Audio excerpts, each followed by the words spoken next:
diferensya ng kanyang itsura. Although wala pa siyang senior, kung siya po ay binawian ng buhay. Isa po siya sa hinangaan ng maraming Pilipino dahil sa napakagaling niyang umarte, yumaman, pero natuto ding magbisyo. At nung siya po ay nagkasakit, yung kanyang kamatayan ay hindi po napigilan ng kanyang kayamanan. Sabi niya, lahat tayo ay tatanda, lahat tayo magkakasakit. Hindi habang buhay malakas tayo, at hindi habang buhay nandyan yung mga taong tinulungan mo noong marami ka pang pera. So, yun po ang realidad. Masakit minsan sa buhay ng isang tao na maging matulungin ka at marami kang matulungan, pero darating ang panahon na yung mga natutulungan mo ay wala rin naitulong sa'yo. Sa kanya po binanggit mga kapatid ay wala pong masama dyan. Hindi masamang magtrabaho, hindi masamang mag-ipon dahil lahat tayo tatanda at magkakasakit.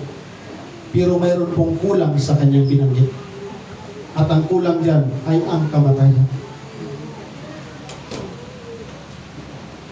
Kung tayo mamatay, paano yung ating kaluluwa? Amen. Kaya sabi ng Book of Colossus, set your affections on things above, Amen. not the things on the earth. Hallelujah. Dahil the things on this earth ay para lang sa ating pagtanda sa pangangailangan bawat araw. Amen. Of the things on heavens, maraming tao hindi po prepared siya. Hindi masamang mag-ipon para may pambili tayo ng gamot, pero ang dapat nating paghandaan yung ating pong kamatayan. Amen. Dahil kahit marami kang pera na ipon sa bangko, pag wala tayong inipon sa langit, Amen. useless ang lahat ng bagay mo. Kaya tayo sumasamba. Kaya tayo pumapalakpak. Kaya tayo naglilingkod sa Diyos. Dahil sinasabi ng Bible, we need to set our affections on things above, sa mga bagay na hindi po nasisira. Yes, amen. In 2 Chronicles chapter 7 verse 14, napakagandang sulat ni King Solomon. If my people, which are called by my name, shall humble themselves and pray and seek my face and turn from their wicked ways, then will I hear from heaven and will forgive their sin and will heal their land. Powerful message, mga kapatid. Ikaw at ako, mayroon tayong pangangailangan sa Diyos. At ang sabi ng sulat, kahit ang trono ng Diyos nasa langit, pero kung tayo nananalangin na mayroon pong pagpapakumbaba, kahit gaano kalayo ang langit, hindi hadlang yan para hindi makinig at mapakinggan ng Panginoon ang ating pong mga pera. Pero malalim po yung talata ngayon, mga kapatid. Hindi lamang yan basta ganon na lamang ang ibig sabihin na basta nakikinig ang Diyos, mayroon po siyang tinitingnan sa ating pong mga puso. In Isaiah chapter 57, verse 15, for the sake, saith the high and lofty one that inhabited eternity, whose name is holy, I dwell in the high and holy place, with him also that is of a contrite and humble spirit, to revive the spirit of the humble and to revive the heart of the contrite ones. Ayaw ng tao, ayaw ng Diyos ng taong mayabang. Amen. Ayaw ng Diyos ng taong mapagmalaki, mga kapatid. Amen. Kung mayroon man siyang tinitingnan sa atin sa umagang ito, yung marunong tayong magpapakumbaba at wala tayong magagawa laban sa Diyos. When God shows up, there is revival. Amen. Hallelujah. I repeat Beloved brethren, when God shows up, Hallelujah. there is revival. Yes, hallelujah. Walang kwenta ang malaking simbahan kung walang revival. Amen. Walang kwenta ang ating mga sigaw, pagpupuri, pakikinig sa salita ng Diyos kung walang presensya ng Diyos na bababa. Pero kung may presensya ng Diyos na bababa, may revival. At ang revival ay mararanasan sa mga pusong mapagpagpakumbaba. Yung pusong mayroong pananalangin. Yung puso na handang humingi ng tawad sa ating pong mga kasalanan. Father God in heaven, we pray that your presence from start to finish is be with us. Yes, Amen. Lord, amen. Mangusap ka sa amin, Panginoon, sa pamamagitan ng iyong mga salita. Praise God. Mangusap ka sa amin sa mga bagay na gusto mong iparating sa amin. Turuan mo kami, Panginoon, lalo na sa aming pananalangin, lalo na sa aming pagsamba, lalo na sa aming pagpapakumbaba. Kailangan namin ng revival. Kailangan namin ma-revive. Kailangan namin mapuspos ng Espiritu. Kaya sumasamo kami, Panginoon. Patawarin mo kami sa lahat ng aming mga kasalanan. Nagpapakumbaba kami, Panginoon. Uhaw kami sa iyong presensya. Uhaw kami sa iyong pagkilos. Uhaw kami sa miracles, Panginoon. Uhaw kami, ugada ang lahat ay mapuspos ng iyong Santong Espiritu. Malaya kang kumilos. Malaya kang magpagaling. Nakikita mo ang bawat isa sa amin. Kung kami nagmamataas, huwag mong hayaan kami nagmamataas. Kagaya ni John the Baptist, Panginoon, you must always increase and we must be decreased. Hayaan mo kami, Panginoon, matutong magpapakumbaba. Kilalanin ka, sambahin ka. Ikaw lang ang hari, ikaw lang ang Diyos, ikaw lang ang mataas. Thank you, Lord, for your anointing in Jesus' Lord, name. hallelujah. Amen. Amen. Sumamay ka ng tatlo. Sabihin mo sa kanya, gusto mo ng revival. Manalangin ka. Magpakumbaba ka. Magsisi ka.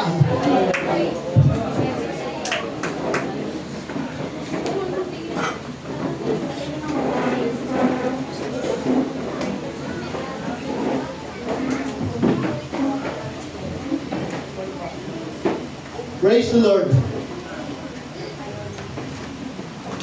Mga kapatid, ang lugar na ito ay para po sa mga taong handang ma-revive at magpuri sa Diyos na walang humahadlang at hindi nahadlangan dahil hindi po pwedeng mahadlangan ang kalooban. Amen.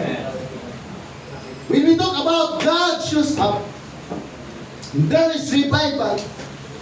Ibig sabihin, mga kapatid, hindi po ito nakabase sa dami ng tao at sa ganda ng simbahan. Amen. Amen? Amen. Dahil hindi sa lahat ng pananambahan sa araw na ito nandoon ang presensya ng Diyos. Amen. Dahil ang presensya ng Diyos ay kumikilos lamang doon sa mga taong totoong mananamba at sa totoong Diyos na sinasamba. Amen. Amen? Ibig sabihin, kapag ang Diyos, ang Espiritu ng Diyos ay mararamdaman natin sa lugar na ito, sa mga oras na ito, mga kapatid, although sa devotion pa lamang, nagpaparamdam na ang presensya ng Diyos, may nagbabago sa lugar na ito. May sakit karamdaman na gagaling. Mayroon pong nanghihina na palalakasin. Mayroon pong mga problemado na inupumport ng ating pong Panginoon. Amen. Pagpapa ng presensya ng Diyos ay mayroon pong kakaibang mangyayari sa lugar na ito. Hindi nakakatakot na pangyayari, kundi masayang pangyayari to testify the miracles of God. Amen. Amen. Kaya every time na tayo sa samba, ang pakanaisin natin, ang pangarapin natin, ang makita ang pagkilos at ang presensya ng Diyos. Hindi tayo pupunta sa pananambahan para magpapugit, para magpaganda. Hindi tayo pupunta ng simbahan para sabihin natin sa ating kapwa at minamahal na tayo sumasamba. Nandirito talaga tayo, mga kapatid, dahil naniniwala tayo na kasama natin ang ating pong Panginoon. At kung tayo nag-pray na mayroon pong revival, mangyayari ang revival kung ikaw at ako ay nagnanais ng revival na nagmumula sa ating pong Panginoon Diyos. Walang lugar na hindi pwedeng magbago pag nandoon ang presensya ng Diyos. Amen. That's right. Isa po sa napakagandang natutunan po namin, mga kapatid, ay sa itong General Conference na ito, na kung saan mayroon pong isang mga ngaral na nagturo about dangerous types of people or dangerous types of Christians in the church. So tayo, tinuturuan ng ating pong Panginoon para maging aware tayo mga kapatid sa pagkilos ng kaaway. Amen. Dahil ang trabaho ng demonyo wala sa labas, ang trabaho ng demonyo sa loob ng iglesia. Dahil hindi na niya pwedeng sirain yung sira na. Hindi na niya pwedeng sirain yung nasa kanya na. Yung sisirain niya, yung wala pa sa kanya. Amen? Dahil gusto niya mabihan tayo ni Satanas. Bakit? Asset tayo. Amen? Kung nakapagdala tayo ng kaluluwa sa Panginoon, pag tayo ay asset ng demonyo, ang bilis din natin makapagdala ng kaluluwa para sa demonyo. Right. Amen? So we need to be aware, these brethren, about dangerous types of people, hindi lamang sa UPC, kundi sa lahat ng religion. Number one, pag-isuyo po, medyo iikot lang tayo ng konti, mga kapatid. Yan, pag-isunod po. Thank you. Pakibasa po ng pinakataas. Unserious members. Unserious member. Di seryoso mga membro. At ito po ay mapanganib sa iglesia. Mapanganib sa mga mananampalataya. Mapinsala o magdudulot po ito ng pinsala sa gawain ng Panginoon. Pag sinasabi po hindi seryoso, walang pagmamalasakit sa gawain ng Panginoon. At hindi po sila seryoso sa kanilang pananampalataya kahit sumasampa sila. At ang sabi ng nagturo, sakit sila sa ulo ng pastor. Hindi mo sila katabi, hindi ako yan. They always want to be first before they can serve God. You have to plead and beg them to always show up for the church services. Praise the Lord. Dati tayong ganyan. Pero ngayon hindi na dahil binago tayo ng Espiritu ng Diyos. Amen. Number 2, the caterpillars. Mga uod, mga higad, or mga paru-paro. Praise the Lord. God bless you, Brother G.B.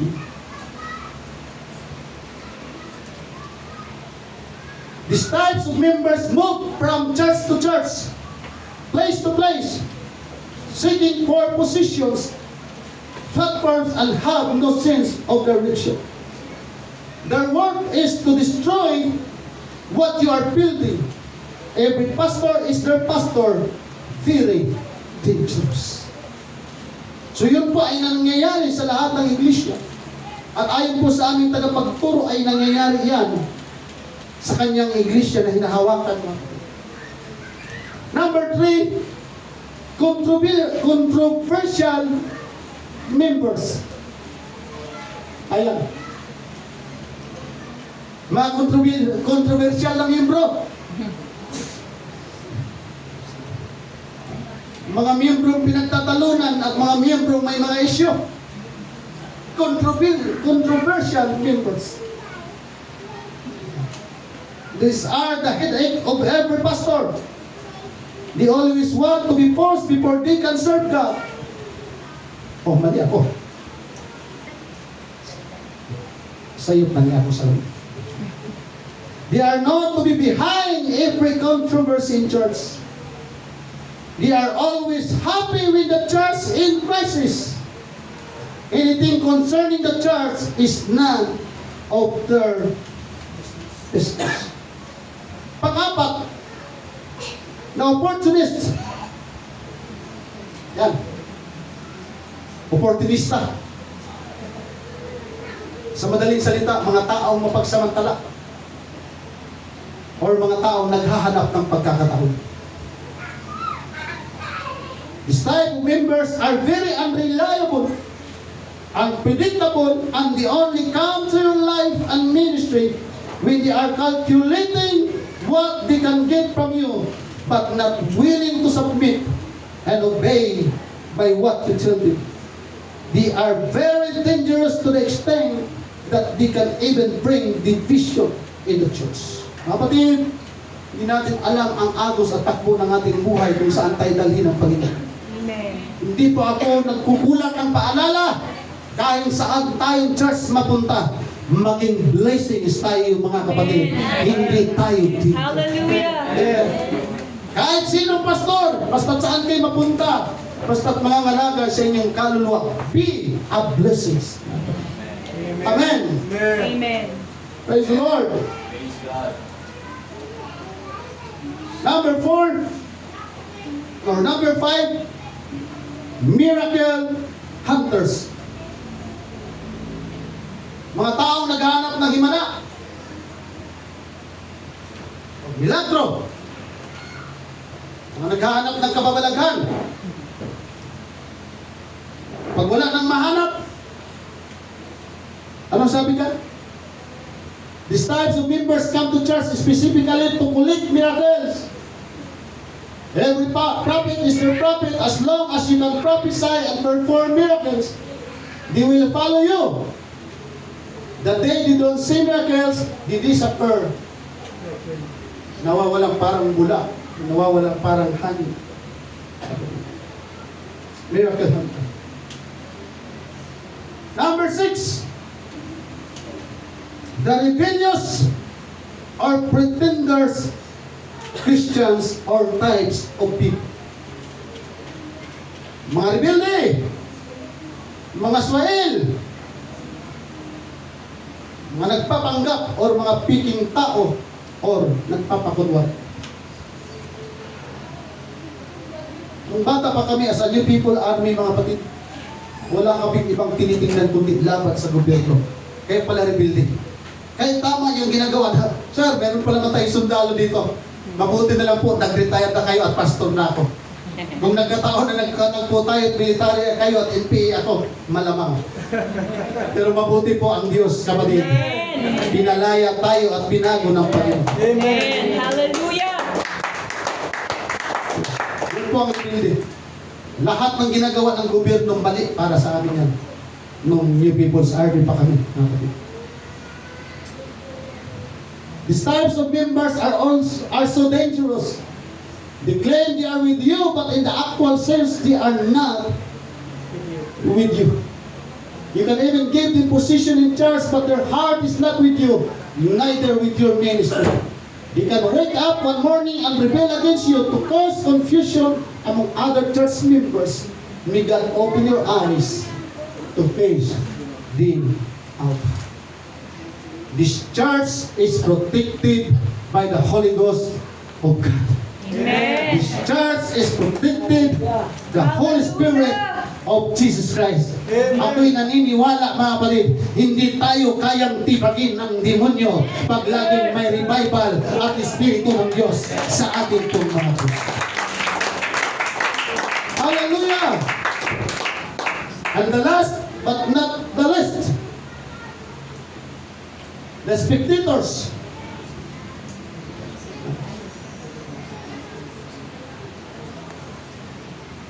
Basahin yung mga kapatid. Ano nakasulat?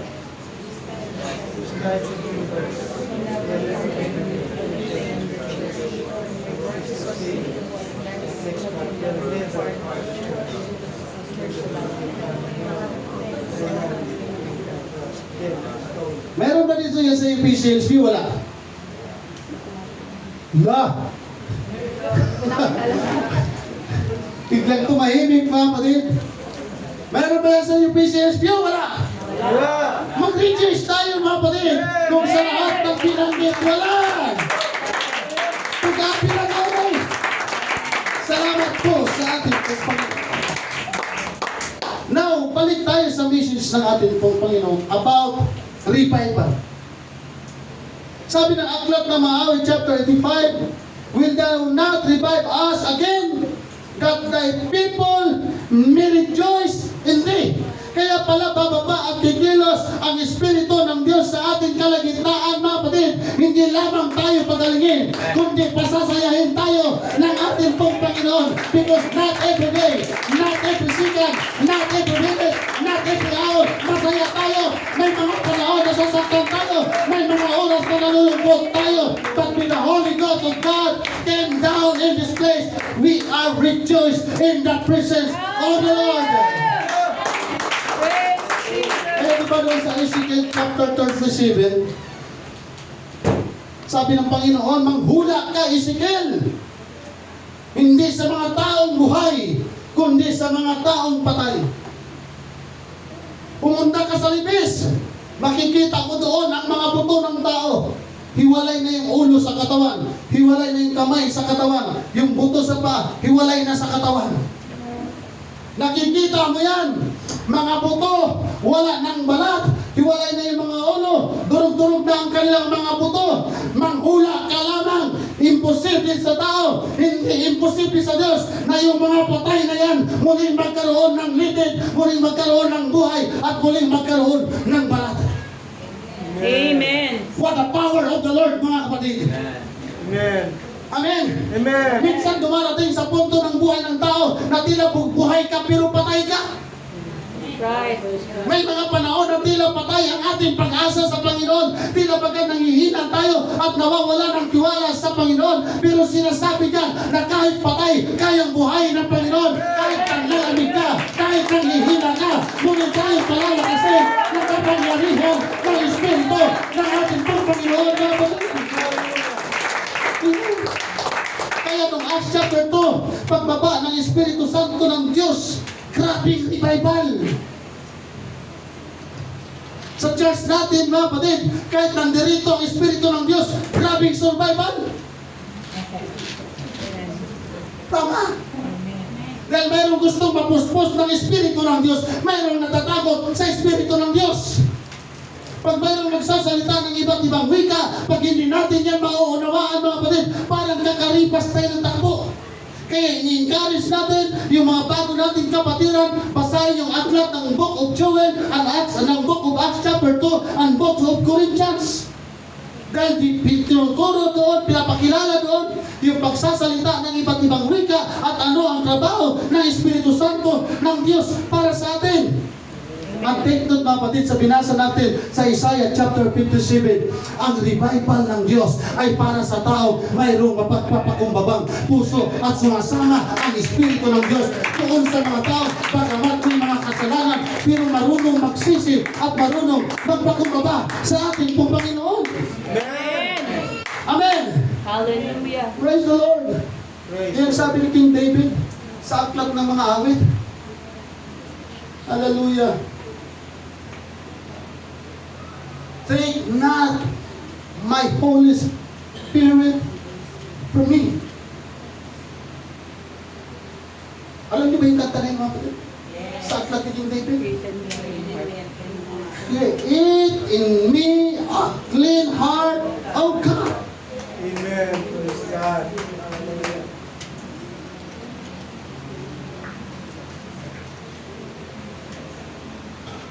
And restore my Holy Spirit within me. Tama ba?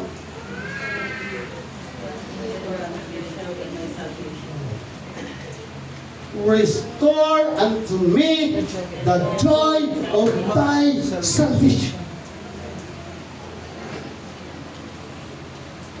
Nasaktan ang puso ni King David. Durog ang puso ni King David. Hirap na hirap si King David. Kalaban siya ng lahat, pati ng kanyang ibang asawa, kalaban siya, ibang mga anak nag-aakla sa kanya. Hirap na hirap ang puso ni King David, pero ang sabi niya, create in me a clean heart, O God. Spiritual operation, Brother Jess, na yung ating pusong nahihirapan at sugatan, pwedeng palitan ng puso ng ating Panginoon na walang sugat, masayang sugat sila, masayang puso. Kaya ang sabi ni King David, Panginoon, huwag kang humiwalay sa akin, dahil kapag humiwalay ka sa akin, hindi ko kaya, mahihirapan ako. Amen. Amen. Kaya ang sabi ni King Solomon, if my people pray, kung marunong lang sanang manalangin ang aking mga tao, kung marunong lang sanang manalangin ang bayan na aking pinili, papapa ang Espiritu ng Diyos para tayo pagagalingin sa ating mga sakit at pagpapalain ang lahat ng ating pong mga buhay. ang presensya ng Diyos, ang revival, ang Espiritu ng Diyos, hindi nakukuha sa palakpak at pasigaw-sigaw, nakukuha sa pananalangin. Lord, nandirito ako para sa revival, nandirito ako para sa presensya mo. Lord, nagparamdam ka sa akin, ikaw ang kailangan ko, ang puso ko, uhaw sa iyong patilos, nahihirapan ako, Panginoon, pag hindi kita nararamdaman, malungkot at nasasaktan ako, Panginoon, pag hindi kita nararamdaman. Ano ba ang epekto ng revival? Ano ba ang epekto ng presensya ng Diyos pag nasa ating kalagitnaan, mga kapatid? Natatransform ang ating mga puso. Amen. In Ezekiel 36, sabi ng Bible, yung puso ninyong bato. Kaya pala mayroon kantang pusong bato. Gagawin kong pusong laman.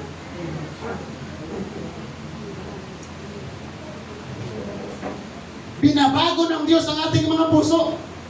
Kaya tayo sumasamba at nagpupuri sa Panginoon. Kaya gusto natin araw-araw baguhin ng Panginoon ang ating pong mga puso. Amen. Para hindi maging basurahan ng kasalanan, mga kapatid. Amen. Hallelujah. Nababago ang ating mga buhay. Walang tao sa Bible na na-encounter ang Panginoon, mga kapatid. Hindi nabago ang kanilang mga buhay. Amen.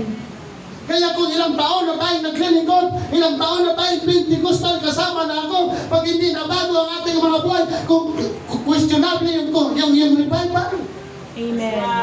Questionable yung ating paglilingkod, mga kapatid. Tama ba, Sister Chan? Amen. Hallelujah. Kahit linggo-linggo tayo nare-revive, mga kapatid, at may revival, as long na walang nabago sa atin itong mga buhay, walang kabuluhan yan sa ating mga ating itong Panginoon.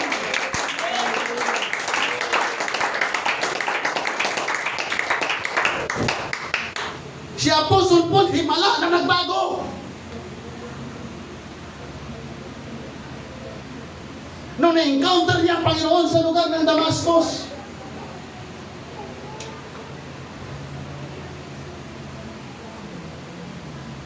sabi ng Panginoon kay Ananias, Ananias, puntaan mo si Apostol Pablo at ilihan mo siya. Sabi ni Ananias, ayaw ko, Panginoon. Hadlok ko kay Apostol Pablo. Takot ako kay Apostol Paul. Ang dami ng Kristiyano pinapatay niyan. At walang ibang ginagawa yan. Hanggang ngayon, Dr. Jimenez, naghahanap ng Kristiyano para mapatay. Mabata man o matanda, babae man o lalaki. Kaya sabi ni Ananias, Panginoon, ayaw ko pumunta dyan, ayaw ko ilihan. Kaya baka pag hinilihan ko siya, uhulihin ako dyan at ipapapatay. Napakarami ng ginulpi sa Apostol Pablo. Pero nung sabi ng Panginoon sa kanya, Ananias, hanggang mo ako, puntahan mo si Apostol Pablo. Kung dati grabe ang pagpapahirap niya, pagpipersecute niya, ngayon maghihirap siya at magpapapagal para ipangaral ang mabuting balita. Hallelujah. Amen? Kaya nung nabaligtad ang buhay ni Apostol Pablo, hindi na siya nagpipersecute sa gawain ng Panginoon. Naglalaganap na siya ng mabuting balita. Ikaw din at ako. Yan ang hinahanap sa atin ng ating pang Panginoon, mga kapatid. Kaya pala tinawag tayo ng ating pang Panginoon para maging messenger. Right. To his Hallelujah. message. Kaya po Praise God. napakaganda ng mensahe ng Panginoon sa devotion. I feel the love of God. I feel the Spirit of the Lord. Sa devotion pa lamang, mga kapatid. Grabing tinutusok ang aking puso at ang aking buto. Nararamdaman ko yung pagtitiis sa atin ng Panginoon. Amen. At mula noon hanggang ngayon, tinitiis tayo ng Diyos. Amen. Dahil hindi maayos ang ating Espiritu. Hindi maayos ang ating attitude. Pero grabe yung passion ng ating Panginoon sa atin. Hallelujah. Grabe yung kanyang pagmamahal sa atin. Kaya sa umagang ito, mga kapatid, alam ng Diyos mayroon tayong pagkukulang. Alam ng Diyos na nangihina tayo. That's why nandito siya sa ating pong kalagitnaan.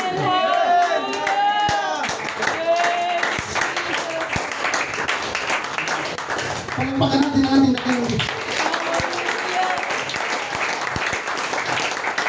Mga kapatid, gusto mo natin maka-experience ng revival.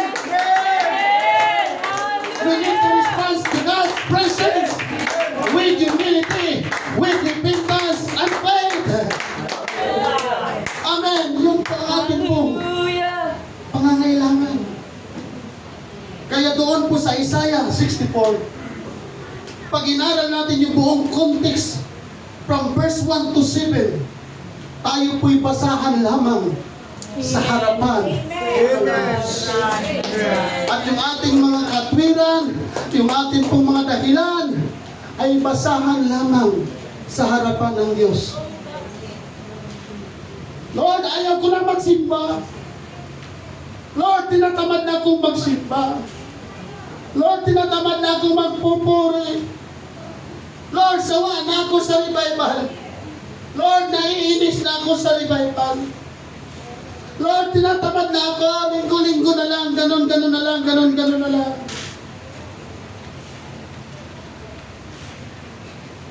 Pagharap natin sa presensya ng Diyos, sabihin ng Panginoon, lahat ng katwiran mo, basahan na. Mga kapatid, wala ni sinuman sa atin ang walang pinagdadaanan, pero pagdating sa pagsampa at paglilingkod sa Diyos, itabi muna natin ang ating pong pinagdadaanan. Amen! Hallelujah! Eh kasi sa kanila, Pastor, bakit pwede ang ganito? Ang ganda ng aking pangangatawan, gusto kong i-display.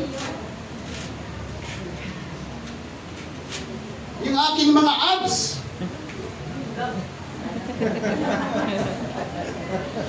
Bakit sa kanila, Pastor? Naglilingkod naman sila, pero bakit pwedeng mag-inom? Bakit pwedeng magsugal? Bakit pwedeng magsabo?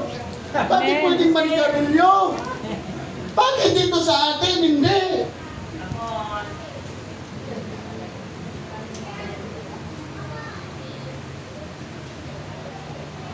Bakit ang daming bawal dito, Pastor? Mga kapatid, hindi si Pastor ang nagbabawal. Hindi religion ang nagbabawal. Pag pinasa natin ang Bible, ang Diyos ang nagbabawal. Bakit tayo pinagbabawalan? Dahil mahal tayo ng Diyos. Templo tayo ng Panginoon. Ayaw ng Diyos na masira ang ating templo. Kaya minsan wala tayong revival. Dahil ang ating puso is not prepared for the presence of God.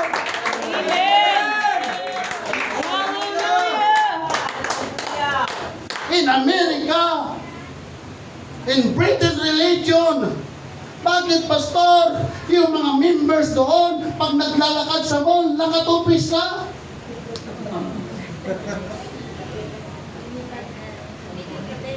Sa SM13, ang lamig ng aircon dyan, nagulat ako. Sabi ko kay Pastora J, wala man to sa Boracay, wala man to sa Palawan. Sa ibang bansa, mga kapatid, may mga Christians doon na kapag naliligo sa swimming pool at sa dagat, mga walang-wala na. May religion sila, may Diyos sila, mga kapatid, pero bakit ganon sila? Ako'y naniniwala, hindi totoo yung Diyos na kanilang sinasamba. Maaaring totoo lang yung pangalan ng Diyos nila, pero hindi totoong sinasamba, mga kapatid. Dahil ang Diyos na totoo na sinasabi ng Bible, mayroong pinagbabawal para sa ikabubuti mo, para sa ikabubuti ko. Amen.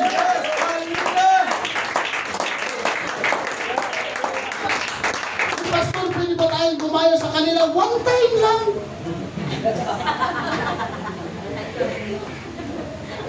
Gusto ko makapag-experience ng ganun, Pastor eh. Dilaw na ba? Dilaw. Mapunit lang. Mapunit lang. Mapunit lang kamay. Gamay pa. Ang tanong kasi ganito, mga kapatid, pag tayo ba'y tumulad sa kanila, masaya ba ang Diyos at bababa ang presensya ng Diyos? Sagutin niyo ako ng malakas. Kung gagawin natin ang kalayawan nila, mararamdaman ba natin ang presensya ng Diyos? Mga kapatid, sa lahat ng kanilang ginagawa, tao lang ang masaya, hindi ang Diyos. Pero sa ating ginagawa, hindi na masaya ang tao, pero